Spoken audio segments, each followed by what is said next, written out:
Yeah, see, that's starting to bloom. Oh. What do you think, Bill?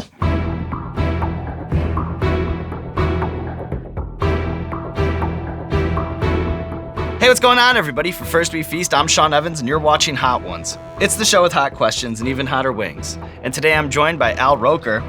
He's the longtime host and weatherman at NBC's The Today Show, a 13-time Emmy winner and best-selling author. You can also catch him on the new web series Cold Cuts, where they pile on the meats, cheeses, and toppings. Al Roker, welcome to the show. Sean, good to see you. Sean, good to see you. Sean, good to see you. Popping some cameras. That's a vet there. You see them. They're there. You put them there for a reason. Let's use them. In 2015, I saw you eat the world's hottest chip live on TV, and you kept a poker face all the way through. So I take it you're pretty good with spicy food? But it was a small amount. You notice I didn't eat the whole thing. So that's the secret to anything, I think, when you're especially doing food television. You take a bite. You don't eat the whole thing. Right. The whole thing. Get that bite, take it down, get your feet, send it to commercial. Exactly. All right, Al, you ready to get going? Yes, sir.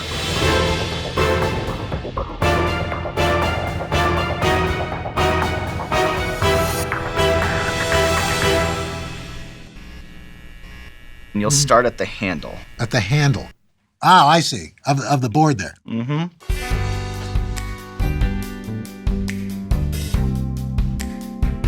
So you can't have an Al Roker interview without discussing The Today Show. Mm-hmm. You've been involved for more than 20 years. It's one of the longest running, most successful television shows in history.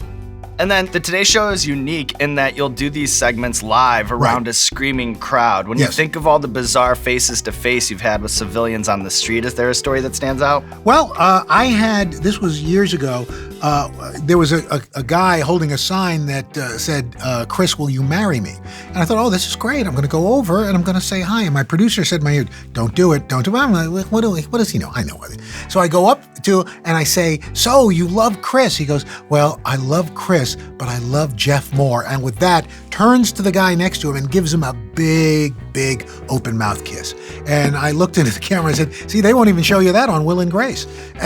And they went ahead and they wrote me into Will and Grace, where Just Jack and Will show up at the Today Show to protest something, and they end up kissing on the Today Show. Wow. So art imitating life, imitating art. And then you can't spend 40 years on live TV without having some big gaffe, without swearing on live TV, without breaking something. Right. What's that Al Roker story? Well, one of them, I was trying to say warm air mass, and I said a warm ass.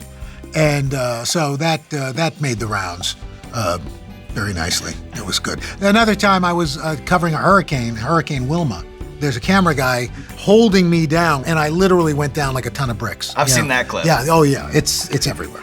Everywhere. We're okay, we're coming inside. Yeah, that's a good idea. That's a good idea. Wouldn't it be easier if you just held on to that wrought iron gate? These are real tender. I like that one. So I had the honor of being an upcoming guest in your show, Cold Cuts, where we made sandwiches together. And I know that you're a food obsessive yourself. When you think of all your cross-country adventures, what do you think is the best regional burger in America? It's funny because it wasn't regional. It hadn't gone national. But when I had my first Shake Shack burger, I thought, yes. Oh my gosh, this is amazing. And then speaking of Shake Shack, where does having the Roker burger on the menu rank in your list of professional accomplishments? It's pretty high up there. I mean, that you have a creation that people actually are going to pay money for and like it was like high praise. And you seem to be one of the more curious diners when your crew was covering the Sochi Olympics. Did you make any food discoveries out there? There was this cheesy bread. It wasn't anything fancy, but it was great. So, I mean, you'd finish. It was one of those addictive things where you eat it and that's great. Okay, that's enough. And then like an hour later, you're back in your hotel room and it's like, I need me some cheesy bread. Oh, Daddy needs cheesy bread. Get Daddy some cheesy bread. Oh, hey, Ivan, come here.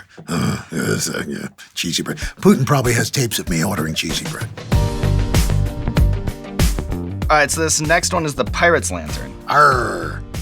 So, when I was a broadcast journalism major at the University of Illinois, my senior professor, shout out John Paul, said that my real calling was as a weatherman. And obviously, things have worked out quite a bit differently, but sometimes I fantasize about what that might have been like doing local news in central Illinois. So with that in mind, Yes, sir. we put together a weather segment for you to critique. It would be such an honor if you could tell me if I have what it takes to make it in this game. And so right. without further ado, roll the tape! Bust out your bucket hats and board shorts, folks, because we're in for an epic heat wave sweeping across the country this week. Whether you're in Barrow, Alaska, or Boston, Massachusetts, it's gonna be a hot one today. Up in Chicago, there are reports that Lake Michigan has reached a boiling point. You can poach an egg off Navy Pier today. And then down in Texas, temperatures of 120, 125, 130 degrees. Schools are closed, and what's this? Yep. Texas Pete says it's too damn hot to go to work today. Out in California, sunny with a chance of death wings, as we say in the meteorology community. Back to you, Natasha and Jinx in the studio. Stay cool out there, Internet. What do you think? I think it's very disturbing. I just the exploding wings and the bottles of hot sauce over Texas. That's a sick. Somebody was a sick little puppy who came up with those graphics. I'm very impressed. I think you need to refer to the map a little more. I think, but that's not a big deal. The other thing that I was impressed with was your enthusiasm and the fact that you were wearing a teenager suit. I think that was kind of an athletic fit. Exactly. Exactly. See, I like it roomy. I like to have a little room to breathe. That's but that's me. That's just me. And then, what I always thought was interesting, and I'm wondering if you have any insight, is I always thought that weather was such a specialized skill. It was really a sink or swim moment for a lot of the students in the broadcast because there's no safety net. No. They just toss it to you live, and you don't have that prompter. You're just off green screen. You're working off monitors. It's opposite your instincts. What do you think of that? Do you ever have those thoughts? You know what? I don't think about it, and I think that's why I've actually been able to fool people this long, because it is basically an ad lib situation. You don't write a script. Your map is your script. So you just kind of wing it. Saw what you did there.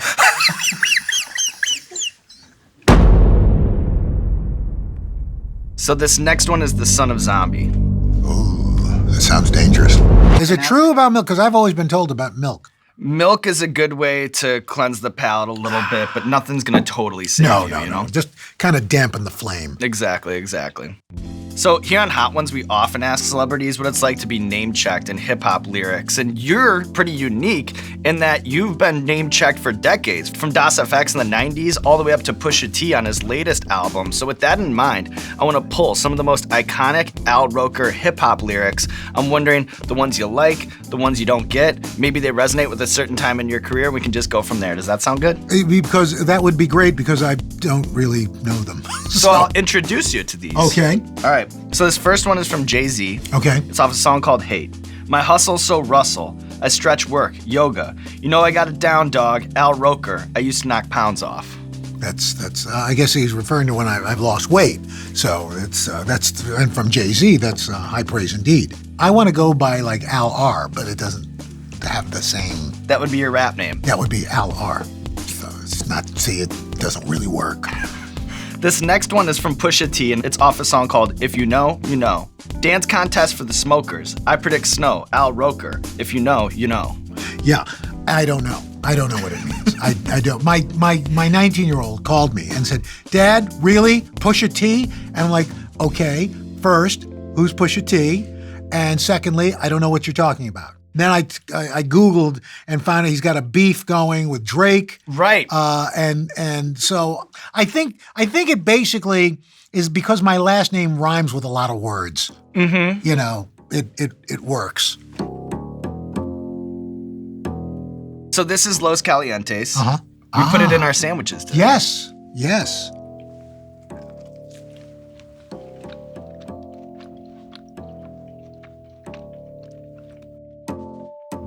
Okay. So far, so good. So far, so good. Are you doing better than you thought you would, I Al? think I am. I heard whispers that you were a little... I was planning to stop at 3. That was my game plan. Look at you now, you Look king. at me. All right, Al. What would Pusha T say? I don't know. He'd say he's dropping the pounds like Al Roker. That's right. That was Jay-Z. Oh. Al. All right, Al, well, we have a recurring segment on our show called Explain That Gram, where we do a deep dive on our guest's Instagram, pull interesting pictures that need more context. Wow. So I'm going to bust out some pictures, I'll show you them, and then you just tell me the bigger story. Does that sound good? Let's go to the laptop. Laptop, please. Look at how high-tech this is. It's a guy in a weird Where's Waldo shirt. This is Bill. Hi, Bill. Hi. Wow. Are you impressed with what's going on here, I'm Al? actually more impressed that Bill had the guts to wear that shirt. I had a shirt like that when I was 7. That's great. That's very nice. Al Roker It's like you're a out here canary roasting. that met a jailbird. What is that? Last time I saw somebody wearing that was like Curly Howard in the Three Stooges. Keep going. Sorry. All right, Al, what was a bigger challenge for you? Running the marathon Yes. or when you set a Guinness World Record by doing the weather for 34 hours straight? I think running the marathon was harder. Really? Yeah, and by running, I mean, I finished. If you look at the guy next to me, he was faster. You know when I was almost demoralized? When a guy ran past me, no lie, backwards, juggling. Oof. I don't really? Tough pill to swallow. Seriously. Come on. Doing the weather for 34 hours, once you get past like the first hour, then you're good. I will tell you an interesting story about that. Sure. Because we had never done anything like that. After I got my first break, which was after a couple of hours, I had to use the restroom. Except our audio guy forgot to turn the mic off. So I believe I'm the first guy to actually live stream on the internet. Oh, this smells hot. Mm-hmm. Oh yeah, I can tell.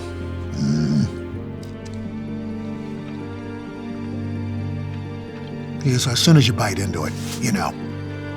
Having flashbacks to the world's spiciest chip.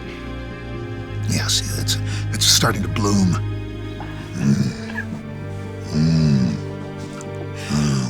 What do you think, Bill? Yeah. So while you've been a fixture on morning TV for more than 2 decades, you also have an interesting relationship with late night. In fact, you once had the record for the most guest appearances on Conan O'Brien. But I'm curious about your relationship with David Letterman. What can you tell people about what it was like to do local news across the hall from him? We'd be on, our show Live at 5 would be on while David Letterman was taping his late night show. And he would come in. He'd bring, like one time I remember he brought in Zippy the chimp on the mobile monkey cam. And that was a chimpanzee, and it was on skates with a live pack on its back and a camera on its helmet.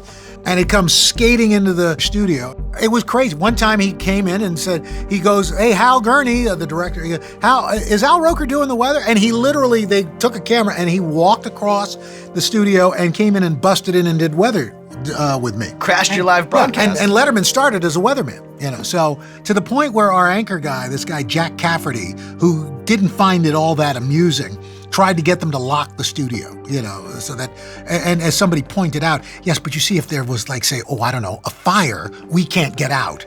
So not such a great idea. That's what I was gonna ask, you know, for the news director, for the production staff, did they find humor in Dave crashing the set, or was he a bit of a nuisance? Well, they may not have found it funny. We loved it.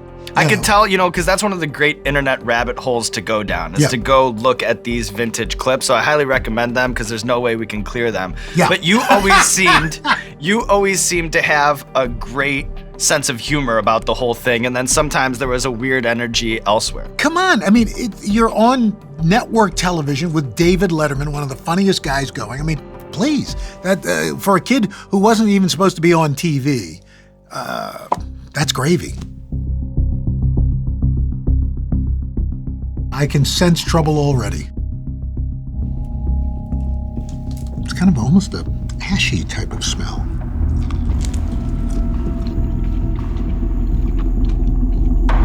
There's nothing. And now I can start to feel it. Now it's coming. Yeah, see, I can feel it on my lips. See, this is where I think we're on the outer approaching that level. Yes, I can sense it now. I can sense it. So you've had remarkable longevity in the game, which spans now over 40 years. And while I can confirm that you are every bit the gentleman that you appear to be, I think it's safe to say that you've also made some conscious decisions along the way to avoid the cliche pitfalls of fame. So as someone who's come in intimate contact with almost every celebrity, I'm curious about your takeaways when it comes to fame. Do you think it's getting harder to enter that machine and then come out the other side with your humanity intact? Well, I think it depends on what you want. I like being on TV, but I've got another part of my life. I've got my family, my friends, so I don't feel this need to be on all the time. I don't feel the need to. I mean, I share some stuff on social media, but there's people who are on constantly, and it's like once you go down that road, I think it's hard to pull back. What did you learn about being a public figure after your gastric bypass surgery? Because you do seem to be very open about that. Well, you don't see a lot of old fat people. And I, at the time, had young kids. My dad was, not to be a downer, but my dad was dying of cancer. And he said, the only thing I'm worried about, he goes, I've got a good wife. I have beautiful children. The only thing I'm really worried about is you. That I'm not going to be here to help you raise your kids. So I need you to promise me you're going to lose weight. And I promised him. I would go every morning to the show in the morning, but I'd go see him at Sloan Kettering before the show. And when I'd come back and visit him in the afternoon. When I came back, he had lost his ability to talk, and he was gone 2 weeks later. So I owed it to him to do that. I have a feeling this may be the last one. Do you have to be careful that you don't rub your eyes or anything when you're doing this? Have you ever done that? I have made every mistake that you can make. And there's a lot of reasons that you need to thoroughly wash your hands after hot ones, if you catch my drift. Yes. Ooh. Well.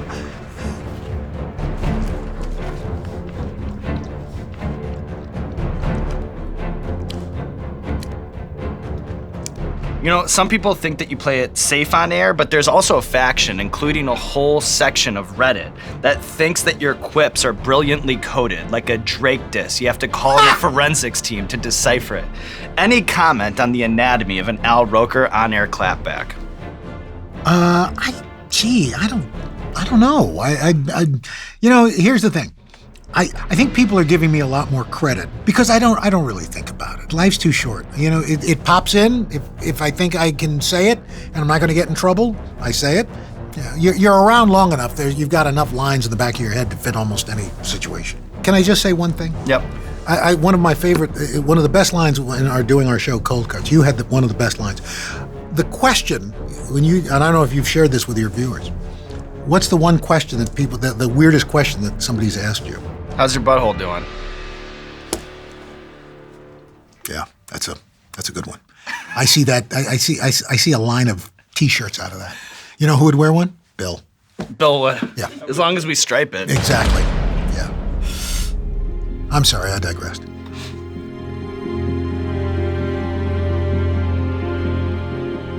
I'm afraid.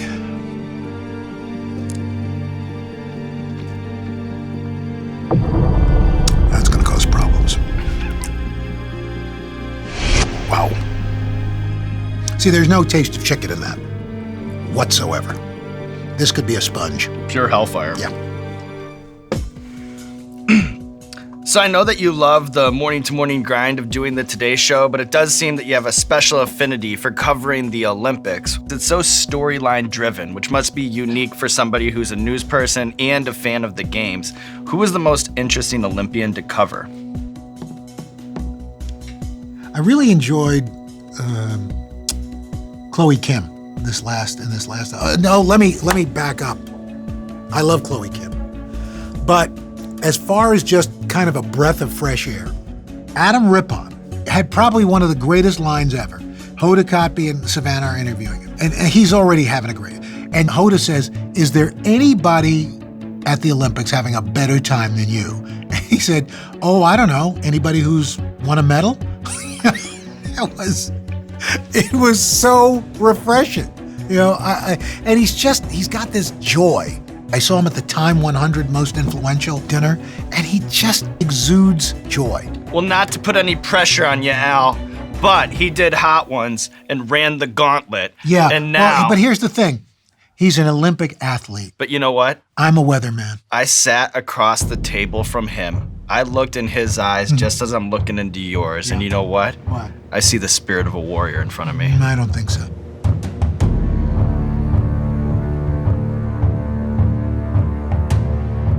So this is the last dab I really Redux. don't think so. We call it the last dab I don't think so. because it's tradition around here to put a little extra on the last wing. Are you insane? You don't have to if you don't want to, I don't want Al to. Roker. It's okay. It's okay. I'm okay. I'm an old man. I don't really care. 40 years in the game. Salute to the legend. It is already on the wing though, so it is I know, it's inescapable. already there. Yeah. It's already there.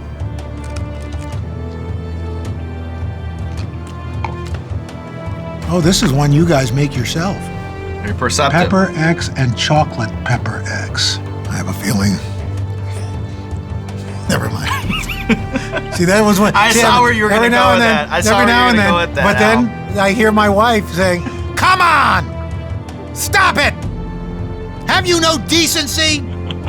What are you supposed to tell the children?" All right, Al Roker, here we are at the end of the hot sauce road, and as we've discussed, there are many talents to Al Roker: broadcaster, weatherman, author, but the one side we haven't explored is Al Roker, the artist. I know that your father nurtured a love for cartoons in you. You once dreamed of going to the New York School of Graphic Art and Design, and now we're going to put that to the test. Okay. We have a graphite pencil, a sketch pad on deck, and if you could, just hit us with a little Hot Ones inspired doodle Okay. to take us home, Al. Bill? Bill? Thank you, Bill. You're welcome. You're a beautiful man. You too. Don't go changing. Love you just the way you are. Let's see.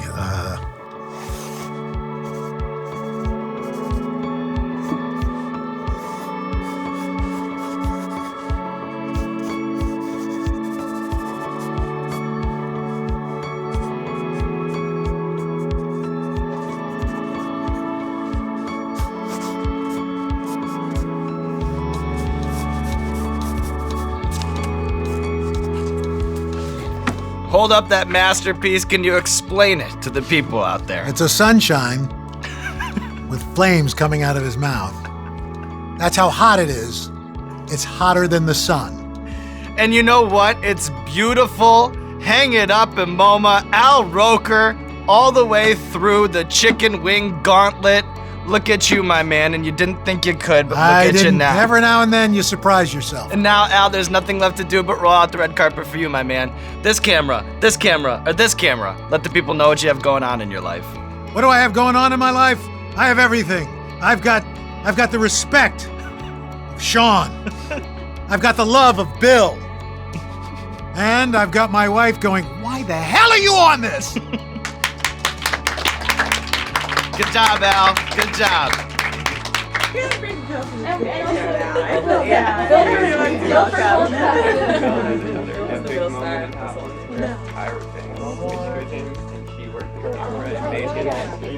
Thank you so much. Thank you, Bill. You're a beautiful man.